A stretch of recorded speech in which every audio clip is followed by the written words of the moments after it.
यीशु की पुकार। आओ आओ भाइयों बहनों सुन लो यीशु की पुकार। आओ आओ भाइयों बहनों सुन लो यीशु की पुकार। बुलाता है यीशु, सुन लो यीशु की पुकार।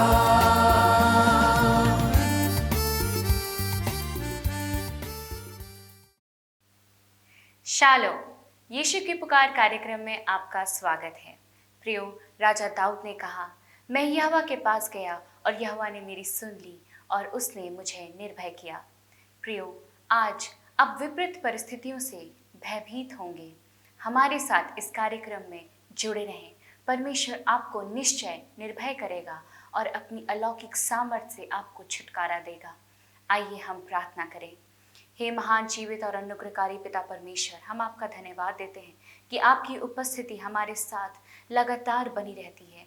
प्रभु, हमारे दर्शकों को आप बहुत आयत के साथ आशीष दे खुदावंद बाप, और अपनी उपस्थिति हमारे ऊपर में उंडेल दे। प्रभु, हम हर एक बात को आपके हाथों में सौंपते हैं। प्रभु, हम विश्वास करते हैं कि आप हमें निर्भय करेंगे, हमें चंगाई देंगे, छुटकारा देंगे और अपनी उपस्थिति में बनाए रखेंगे। आपकी आशीष को आज हम अपने जीवन में निमंत्रित करते हैं। यीशु के नाम से आमीन।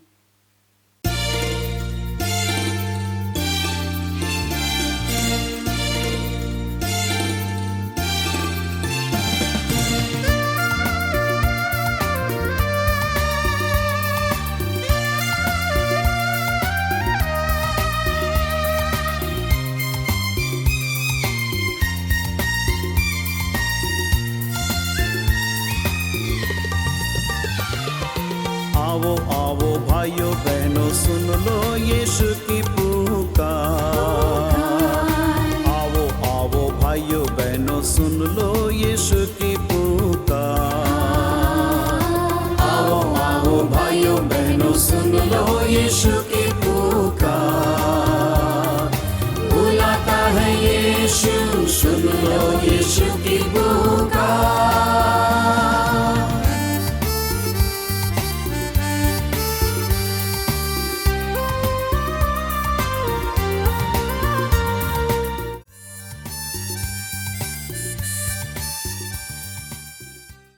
प्रभु यीशु मसीह के सामर्थ्य नाम में आप सबों को नमस्कार।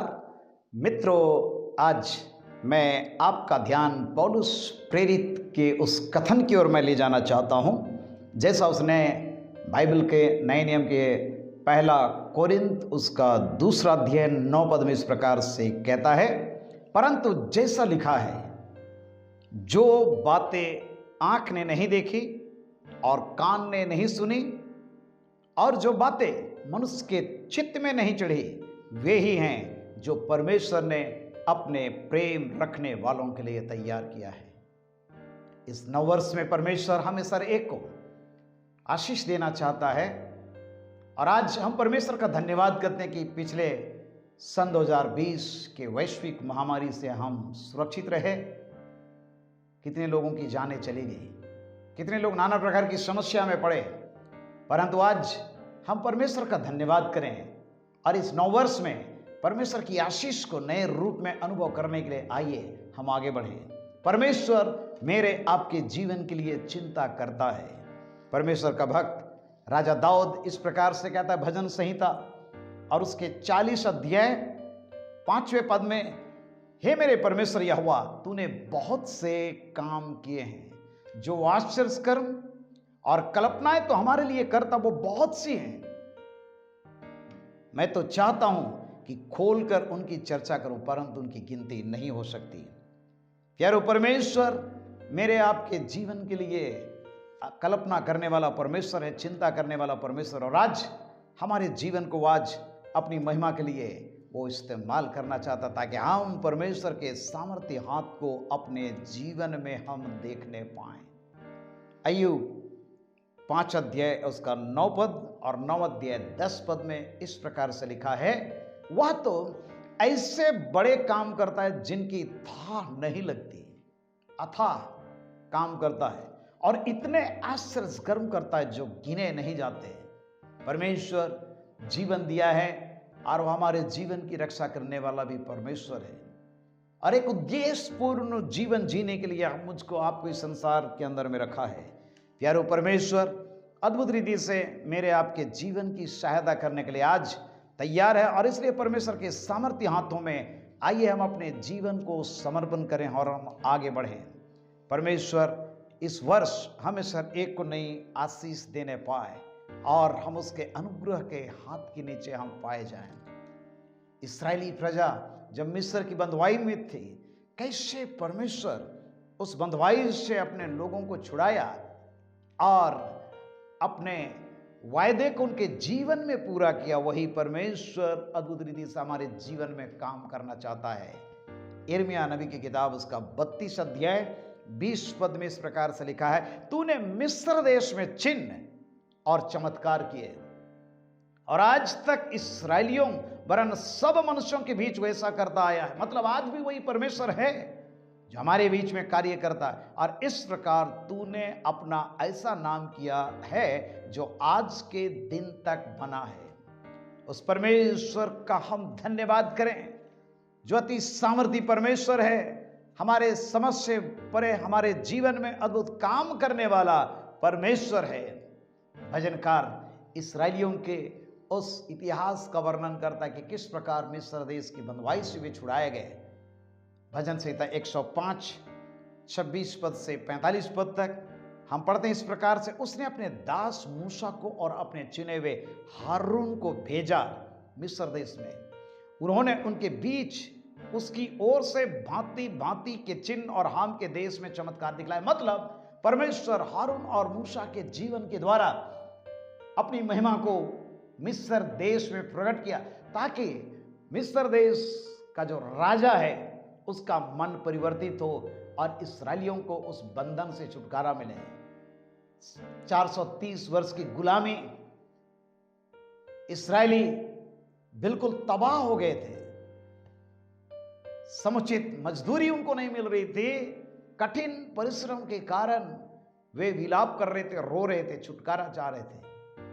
प्यारो, ऐसे समय परमेश्वर हारून और मूसा जैसे व्यक्ति को खड़ा किया और वे चिन्ह चमत्कार अद्भुत कामों को प्रकट किए प्रभु के नाम में। और हम पढ़ते हैं परमेश्वर के वचन में 10 प्रकार की भयंकर भयंकर विपत्ति वहां पर पड़ी, परंतु इस्राएलियों को परमेश्वर उन विपत्तियों का शिकार होने नहीं दिया। लिखा है भजन 105 उसके 28 पद से आगे, उसने अंधकार कर दिया और अंधियारा हो गया और उन्होंने उसकी बातों को नहीं टाला।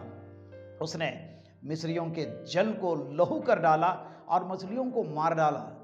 मेंढक उनकी भूमि में वरन उनके राजा की कोठरियों में भी भर गए।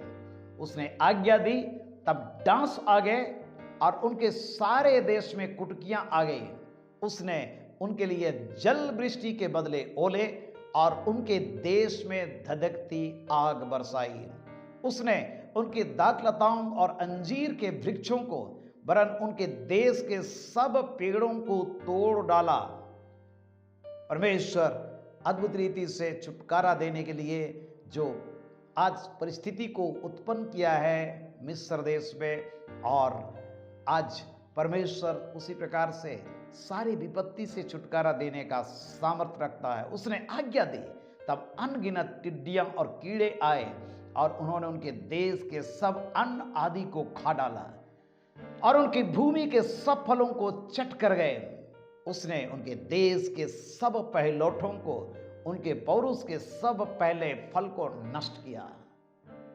परंतु ये सारी विपत्ति जब पड़ रही थी, परमेश्वर इस्राएलियों को सुरक्षित रखा, और आज परमेश्वर मेरे आपके जीवन को भी सुरक्षा देना चाहता है। हम परमेश्वर का धन्यवाद करें कि आज पूरे विश्व में संकट और मुसीबत और परेशानी है। ऐसे समय में परमेश्वर मेरे और आपके जीवन की रक्षा करना चाहता है।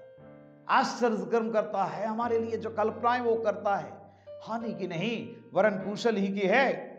परमेश्वर इस्राएलियों को मिस्र की गुलामी से सोना चांदी दिलाकर निकाल लाया और उनमें से कोई भी निर्बल नहीं था। उनके जाने से मिस्री आनंदित हुए क्योंकि उनका डर उनमें समा गया था। उसने छाया के लिए बादल फैलाया और रात को प्रकाश देने के लिए आग प्रकट की। उन्होंने मांगा, तब उसने बटेरें पहुंचाई और उनको स्वर्गीय भोजन से तृप्त किया। उसने चट्टान फाड़ी, तब पानी बह निकला और निर्जल भूमि पर नदी बहने लगी, क्योंकि उसने अपने पवित्र वचन और अपने दास अब्राहम को स्मरण किया।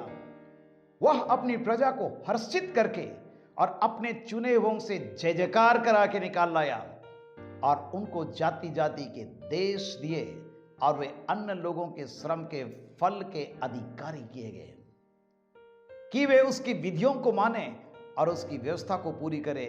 परमेश्वर का हम धन्यवाद करते हैं। आज वही परमेश्वर हमारे जीवन को भी सब प्रकार की वेदना और दुख से, तकलीफ से छुटकारा देने की सामर्थ्य रखता है। कई बार हमारे जीवन में हमारी जो भावनाएं हैं बहुत गिरी हुई रहती हैं, हम हीन भावनाओं के शिकार हो जाते हैं। हमारे जीवन में हमारी परिस्थितियां हमारे जीवन को कमजोर कर देती है। प्यारो, आज हिम्मत रखें, हम आगे बढ़ें। परमेश्वर का एक भक्त जिसका नाम था यिर्मयाह, वो भी अपने जीवन में बहुत हीन भावनाओं से बिल्कुल जकड़ा हुआ था। परमेश्वर के लोग जब बंधुआई में गए, परमेश्वर नबियों को खड़ा किया और यिर्मयाह नबी भी एक सामर्थी नबी के रूप में खड़ा हुआ, परंतु उसका जो प्रारंभिक जीवन था बहुत ही हीन भावना से भरा हुआ था। उसके विषय में हम पढ़ते हैं यिर्मयाह पहला अध्याय और उसके पहले पद से आगे। हिल्किय्याह का पुत्र यिर्मयाह जो बिन्यामीन देश के अनातोत में रहने वाले याजकों में से था, उसी के ये वचन है। यहोवा का वचन उसके पास आमोन के पुत्र यहूदा के राजा योशिय्याह के दिनों में उसके राज्य के 13वें वर्ष में पहुंचा। इसके बाद योशिय्याह के पुत्र यहूदा के राजा यहोयाकीम के दिनों में और योशिय्याह के पुत्र यहूदा के राजा सिदकिय्याह के राज्य के 11वें वर्ष के अंत तक भी प्रकट होता रहा, जब तक कि उसी वर्ष के 5वें महीने में यरूशलेम की निवासी बंधुआई में ना चले गए। यह लगभग ईसा पूर्व 626 की घटना है, जब परमेश्वर के लोग बाबिल के बंधुआई में थे और यिर्मयाह नबी खड़ा हुआ। वो याजकीय परिवार से है, वो बहुत सेंसिटिव रहने वाला। उसके संबंध में कहा गया वो एक रोने वाले नबी के रूप में जाना जाता है। उसके कोमल हृदय के कारण उसके दुख और अधिक बढ़ गए, क्योंकि उसके परिवार मित्रों और अब याजकों के लिए, राजाओं तथा यहूदा की संपूर्ण प्रजा के लोगों के लिए वो चिंतित रहता था, क्योंकि परमेश्वर के वचन को लोग नहीं मानते थे, अनदेखी करते थे। ऐसे समय में प्यारो परमेश्वर यिर्मयाह नबी को खड़ा कर रहा है। इस्राएलियों को जो छुटकारा दिया वही परमेश्वर यिर्मयाह नबी को खड़ा कर रहा है। और वही परमेश्वर आज इस वर्ष मेरे आपके जीवन में भी अद्भुत काम करना चाहता है, ताकि हमारे जीवन की हीन भावनाओं से हम ऊपर उठें, हमारी समस्याओं से हम निजात पा जाएं। दुख और तकलीफ जो हमारे जीवन में आते हैं, हम छुटकारा प्राप्त करें।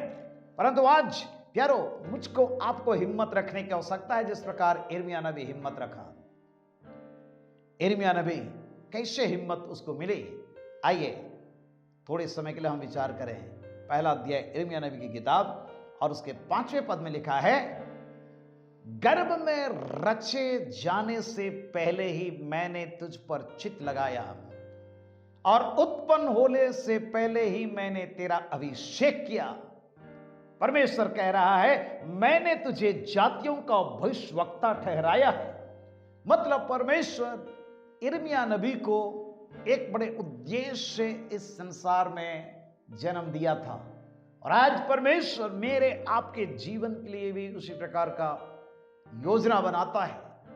और हम में से हर एक व्यक्ति की रचना अद्भुत रीति से हुई है। हम एक उद्देश्यपूर्ण जीवन जीने के लिए इस संसार में आए हुए हैं। कई बार हम इन बातों को गौर नहीं करते हमारे जीवन में, और जिसके कारण से ईश्वर की इच्छा के अनुसार हम जीवन जीने के बदले हम अपनी इच्छा के अनुसार जीवन जीते हैं। परमेश्वर यिर्मयाह को गर्भ में रचे जाने से पहले ही उसके ऊपर चित्त लगाया, उत्पन्न होने से पहले ही उसका अभिषेक किया और जातियों का भविष्यवक्ता ठहराया। मतलब परमेश्वर मेरे आपके जीवन को प्यार करता है।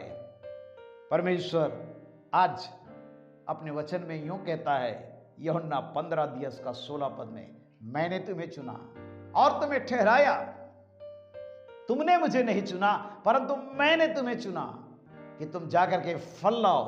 प्यारो, परमेश्वर मेरे आपके जीवन को आज आशीषित करना चाहता है, इस संसार में आशीषित रूप में देखना चाहता है।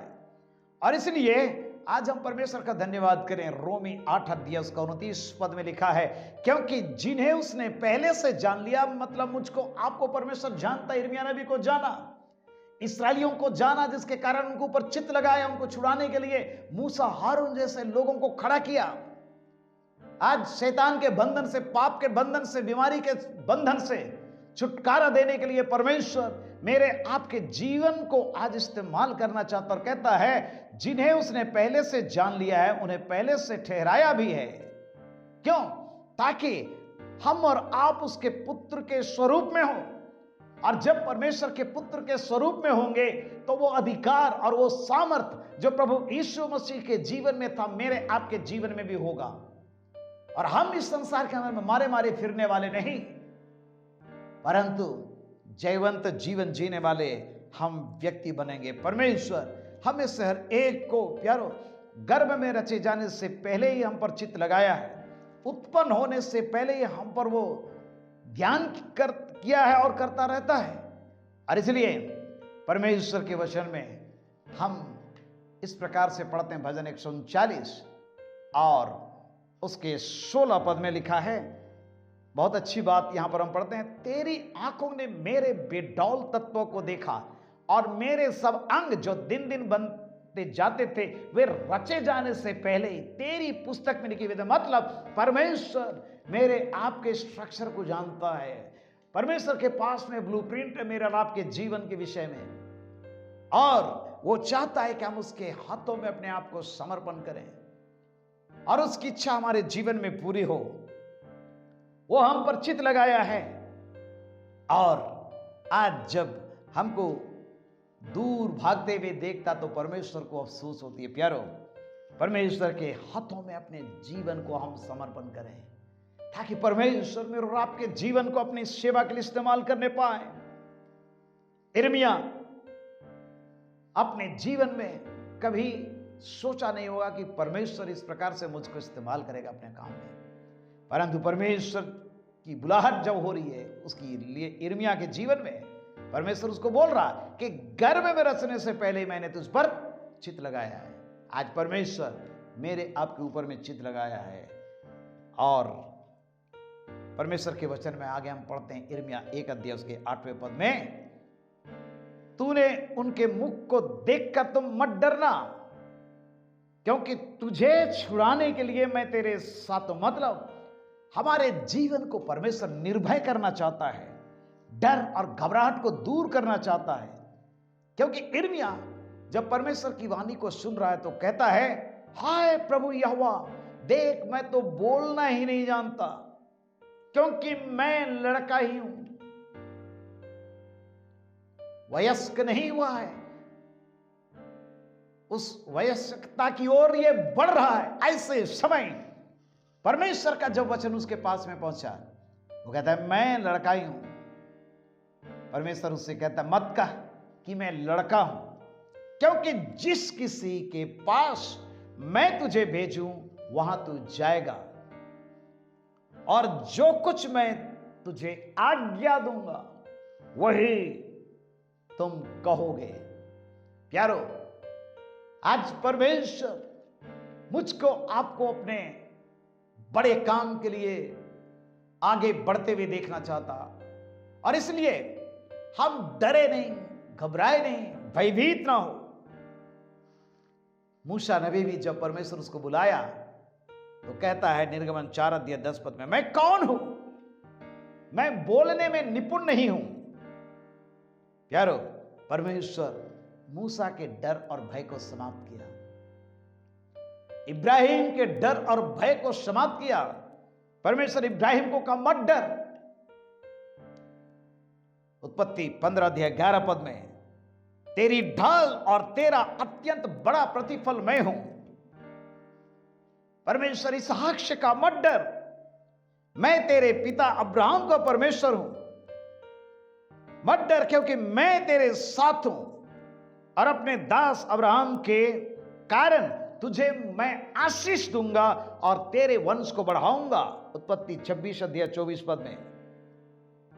प्यारो, परमेश्वर मेरे आपके हिम्मत को बढ़ाना चाहता है, ताकि हम जो आंख ने नहीं देखा, जो कान ने नहीं सुना, जो मनुष्य के चित्त में नहीं चढ़ा, उन चीजों को हम अपने आंखों के सामने हम साकार होते हुए देखने पाए।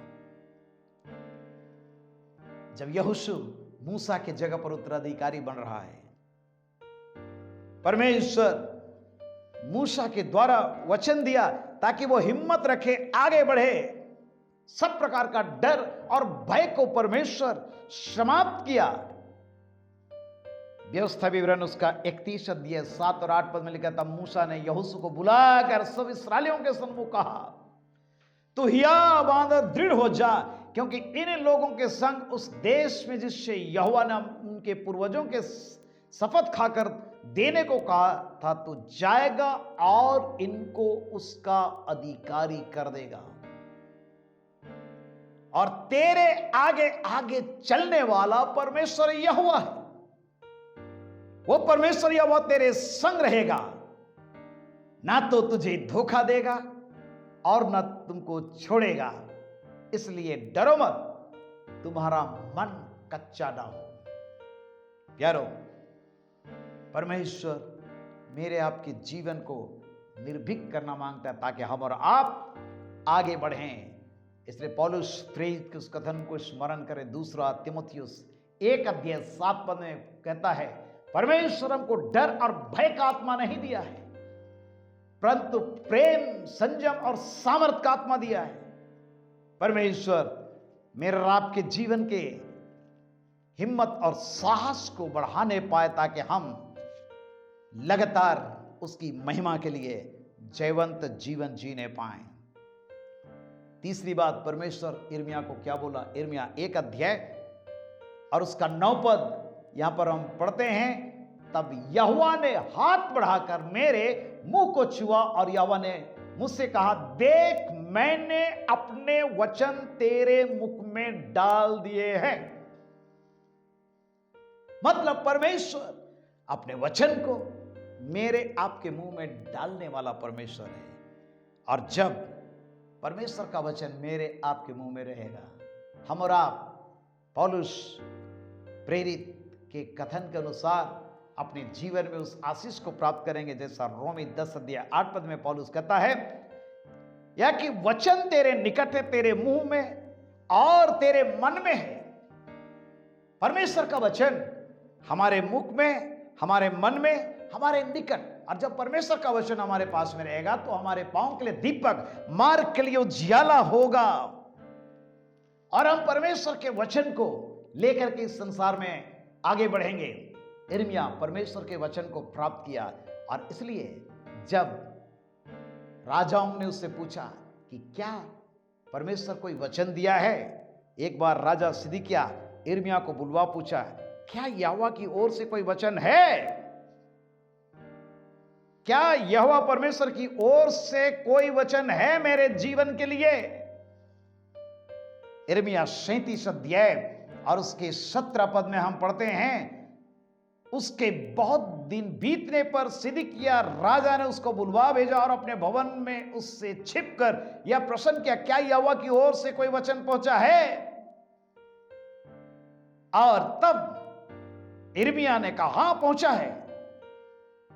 वो ये है कि तू बेबीलोन के राजा के वश में कर दिया जाएगा। मतलब खराई के साथ में उसका जो फ्यूचर है उसको बतला रहा है।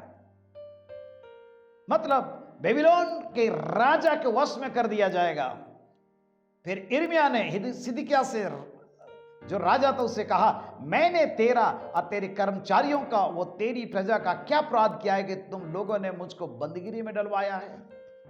याद रखिए, यिर्मयाह परमेश्वर के वचन को लेकर के आगे बढ़ने के कारण जेल खाने में है। परंतु जब सिदकिय्याह उससे पूछता है, जो राजा था, कहता है कि परमेश्वर बाबुल राजा के अधीन तुमको कर देगा। प्यारो, परमेश्वर के वचन को जब हम और आप प्राप्त करते हैं तो वो इस संसार में समझौतावादी जीवन जीने के लिए नहीं देता है, परंतु परमेश्वर चाहता है कि हम खराई के साथ में, पवित्रता के साथ में काम करें। और इसलिए यशायाह 55 अध्याय 10 और 11 पद में लिखा है, जिस प्रकार से वर्षा और हिम आकाश से गिरते और वहां यूं ही लौट नहीं जाते वरन भूमि पे पड़कर ऊपर उग जाते हैं, उसी प्रकार से मेरा वचन भी होगा जो मेरे मुख से निकलेगा, वो व्यर्थ लौट करके वापस कभी नहीं लौटेगा, परंतु परमेश्वर की जो इच्छा है उसको वो पूरा करेगा। प्यारो, आज परमेश्वर इस जमाने में मुझको और आपको अपना वचन देना चाहता है, हमारे डर और भय को समाप्त करना चाहता है, वो हम पर चित्त लगाया है। और इसलिए आज हम निरंतर आगे बढ़ें और परमेश्वर की महिमा के लिए हम जीवन जीने पाए। व्यवस्था विवरण और उसका 18 अध्याय और उसके 18 पद में लिखा है, इसलिए मैं उनके लिए उनके भाइयों के बीच में से तेरे समान एक नबी को उत्पन्न करूंगा और अपना वचन उसके मुंह में डालूंगा। प्यारो, परमेश्वर अपने वचन को जब मेरे आपके मुंह में डालेगा, हम लोगों को उन्नति की बातें कहने पाएंगे, आशीष की बातें कहने पाएंगे, लोगों को हम प्रोत्साहन की बातें कहने पाएंगे, क्योंकि परमेश्वर का वचन लोगों को सांत्वना देने वाला वचन है। और परमेश्वर अपने वचन के द्वारा आज हमारी अगुवाई करना चाहता है इस संसार में।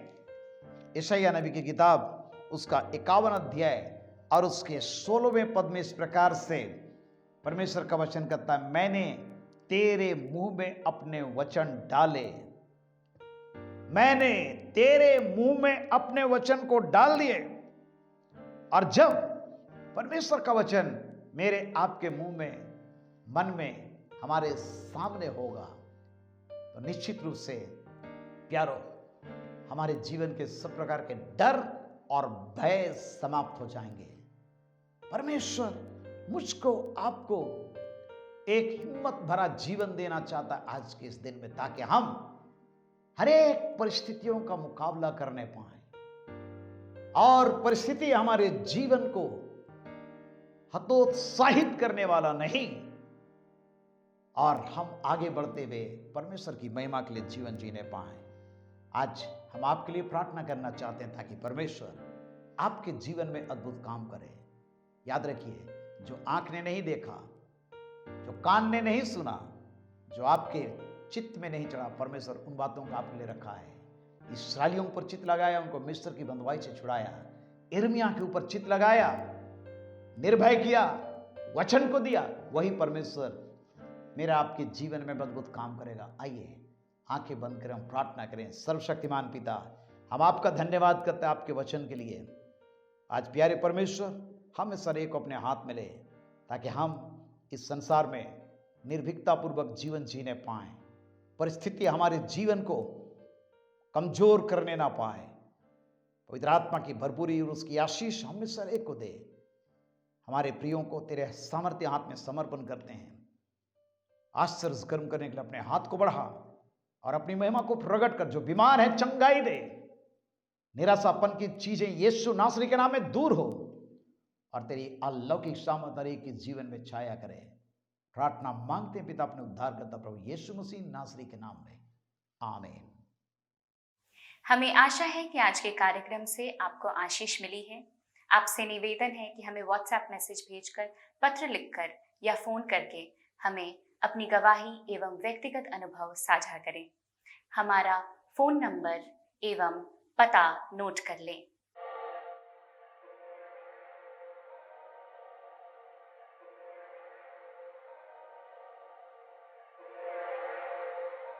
हम आपसे फिर मिलेंगे अगले सप्ताह इसी दिन इसी वक्त। तब तक के लिए हमें आज्ञा दें। शालोम।